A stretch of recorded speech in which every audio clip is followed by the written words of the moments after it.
देखिए अगला प्रश्न लिखा हुआ है कि एक नाव से जो एक पुल की ओर आ रही है, किसी क्षण पुल का उन्नयन कोण 30 डिग्री देखा गया। ठीक है, तो एक पुल बना दीजिए आप, एक पुल PQ बना दीजिए और इस पुल की ऊंचाई क्या मान लीजिए आप, H मान लीजिए। ठीक है, अब आपका मान लीजिए नाव यहाँ पर था, यहाँ पर आपका नाव था और यहाँ से आपके उस पुल का जो उन्नयन कोण बना था वो कितना डिग्री देखा गया था, 30 डिग्री, जैसा कि आपका ये क्वेश्चन कह रहा है। ठीक है, तो यहाँ से आपको उस पुल के शीर्ष का उन्नयन कोण कितना डिग्री देखा गया, 30 डिग्री।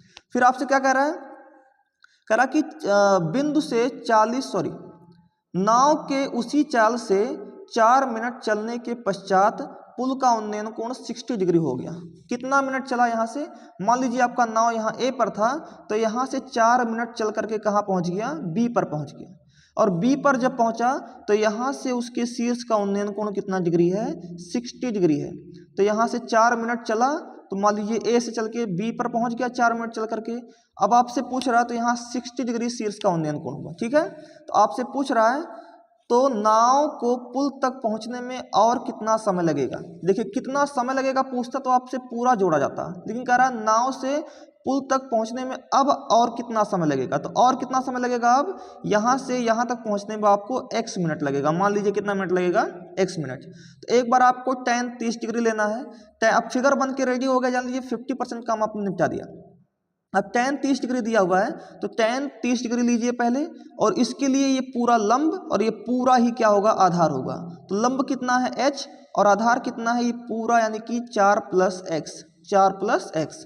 तो tan 30 अंश का मान होता है 1/√3।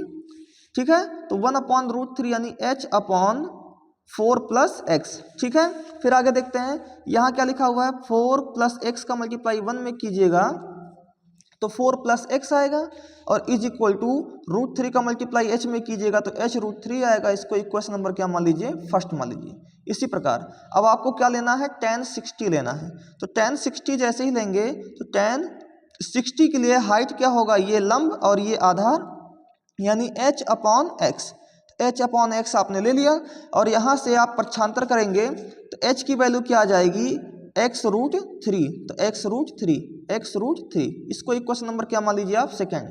अब समीकरण 2 से h का मान समीकरण 1 में रखने पर समीकरण 1 में रख दीजिए। तो समीकरण 1 क्या है, 4 + x = h√3। ये आपका समीकरण नंबर क्या है, फर्स्ट है। तो यहाँ लिखेंगे 4 + h x = h, और h की वैल्यू कितनी है, x√3। तो यहाँ पर x√3 रख दिए, इनटू में √3 पहले ही लगा हुआ था, √3 लगा दीजिए। तो यहाँ 4 + x = √3 का मल्टीप्लाई √3 में हो गया तो 3, और यहाँ x हो गया तो 4 = 3x - 1x आ गया 2x। तो 2 2 = 4 यानी x की वैल्यू कितनी आ गई, 2 आ गई। तो नाव को पुल तक पहुंचने में कितना मिनट लगा, x मिनट यानी कि 2 मिनट और लगेगा। ठीक है, तो आशा है आपको ये क्वेश्चन समझ में आया होगा। चलिए बढ़ते हैं नेक्स्ट क्वेश्चन की तरफ।